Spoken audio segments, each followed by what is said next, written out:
നോക്കൂ, സുരേഷ് ഗോപിക്ക് petroleum tourism വകുപ്പാണ് ലഭിച്ചിരിക്കുന്നത്. വളരെ പ്രധാനപ്പെട്ട വകുപ്പുകൾ ഒക്കെ BJP തന്നെ കൈകാര്യം ചെയ്യുന്നു. അതിൽ ചില സന്ദേശങ്ങളുണ്ട്, സൂചനയുണ്ട് എന്നാണ് മോഹൻ വർഗീസ് പറഞ്ഞത്. 5 വർഷം തികയ്ക്കില്ല ഈ സർക്കാർ എന്ന് റിജിൽ മാക്കുറ്റിയും പറയുന്നു. എന്താണ് അഭിപ്രായം ശിവശങ്കർ? ഞാൻ 3 കാര്യം പറയാൻ ആഗ്രഹിക്കുന്നു. ഒന്ന്, ഇത്തരം അഭിപ്രായങ്ങൾ അല്ലെങ്കിൽ BJPക്കെതിരെയുള്ള ആരോപണങ്ങൾ ഉന്നയിക്കുമ്പോൾ അവർ മുൻപ് ഉന്നയിച്ച ആരോപണങ്ങളും ഈ ഉന്നയിക്കുന്ന ആരോപണങ്ങൾ യുക്തിഭദ്രമാണോ എന്ന് കുറഞ്ഞപക്ഷം കോൺഗ്രസ് നേതാക്കളെങ്കിലും ആലോചിക്കണം. ആദ്യമായിട്ട് ഞാൻ പറയട്ടെ, ഇപ്പോൾ നിങ്ങൾക്ക് ഇപ്പം ഡോക്ടർ അരുൺ അറിയായിരിക്കുമല്ലോ, രാംദാസ് ആത്വാലെ. അദ്ദേഹം റിപ്പബ്ലിക്കൻ പാർട്ടിയുടെ ഏക മെമ്പറായിരുന്നു. കഴിഞ്ഞ തവണയും മെമ്പറായിരുന്നു, ഇത്തവണയും അദ്ദേഹം മെമ്പറാണ്. അതുപോലെ തന്നെ Anupriya Patel.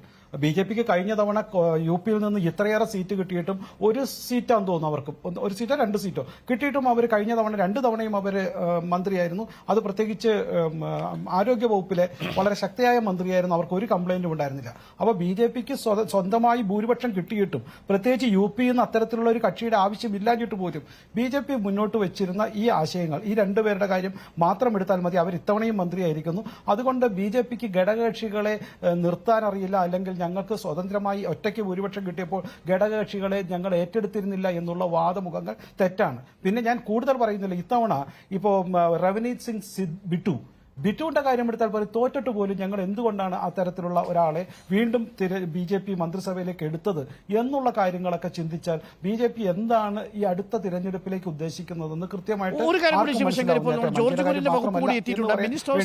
Ministry of minority affairs ന്യൂനപക്ഷ കാര്യത്തിന്റെ സഹമന്ത്രിയാണ് അദ്ദേഹം. ഒപ്പം തന്നെ ministry of state in the ministry of fisheries, animal husbandry and dairies, മത്സ്യമൃഗസംരക്ഷണ വകുപ്പിന്റെ സഹമന്ത്രി കൂടിയാണ്. കഴിഞ്ഞ തവണ നമുക്ക് IT വകുപ്പ് കിട്ടിയിരുന്നു. കഴിഞ്ഞ തവണ വിദേശകാര്യ സഹമന്ത്രി സ്ഥാനം കേരളത്തിനുണ്ടായിരുന്നു. പക്ഷേ ഇപ്പോൾ നമുക്ക് കിട്ടിയിരിക്കുന്നത് പെട്രോളിയം ടൂറിസം മിനിസ്റ്റർ സുരേഷ് ഗോപിയും ഒപ്പം തന്നെ മിനിസ്ട്രി ഓഫ് മൈനോറിറ്റി അഫയേഴ്സും ഒപ്പം തന്നെ ഈ ഫിഷറീസ് വകുപ്പുമാണ്.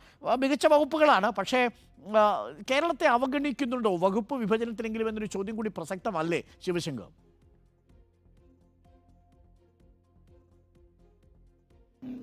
ഞാൻ വീണ്ടും മനസ്സിലാക്കുന്നത്, ഒരു വകുപ്പ് നിരന്തരമായി ഒരു സംസ്ഥാനത്തിന് കുത്തകയായിട്ട് കൊടുക്കുന്നതല്ലേ ശരിക്ക് ജനാധിപത്യത്തിൽ തെറ്റായിട്ടുള്ളത്? ഒരു വ്യക്തിക്ക് അല്ലെങ്കിൽ ഒരു സംസ്ഥാനത്തിൻ്റെതാണ് ഈ വകുപ്പ്. അതിപ്പോൾ DMKയുടെ കാലഘട്ടത്തിലൊക്കെ അങ്ങനെ ഉണ്ടായിരുന്നു. Industrial ministry for the DMK. അവരെങ്ങനെയെങ്കിലും പറഞ്ഞു വാങ്ങിക്കും. അതല്ലല്ലോ ശരി. ഓരോരോ കാലഘട്ടത്തിൽ വ്യത്യസ്തമായി ഓരോരോ വിഭാഗത്തിനും വളരുവാനും സഹായം ചെയ്യുവാൻ അത്തരത്തിൽ അവിടെ നിന്നുള്ള ആളുകൾക്ക് ഓരോരോ മിനിസ്ട്രി മറിച്ച് തിരിച്ചു നൽകുന്നതല്ല. സുരേഷ് ഗോപിക്ക് അസംതൃപ്തിയുണ്ട് എന്ന വാർത്തകളൊക്കെ പുറത്തു വരുന്നുണ്ട്.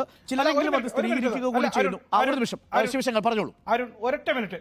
അരുൺ, ഞാൻ 2 കാര്യം കൂടെ പറയാം. എന്നിട്ട് എനിക്ക് സമയം തരണ്ട, ഞാൻ അല്ലെങ്കിൽ ആ അഭിപ്രായം ശരിയാവില്ല. രണ്ടാമത്തെ കാര്യം, ഈ വാരണാസിയിലെ ഫൈസാബാദിലെയും കാര്യം പറഞ്ഞു.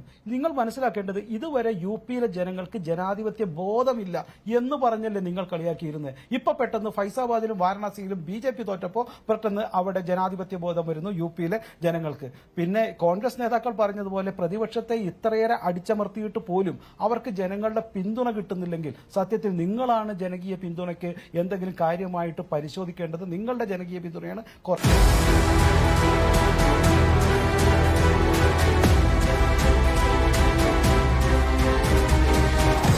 Debate with Arun Kumar.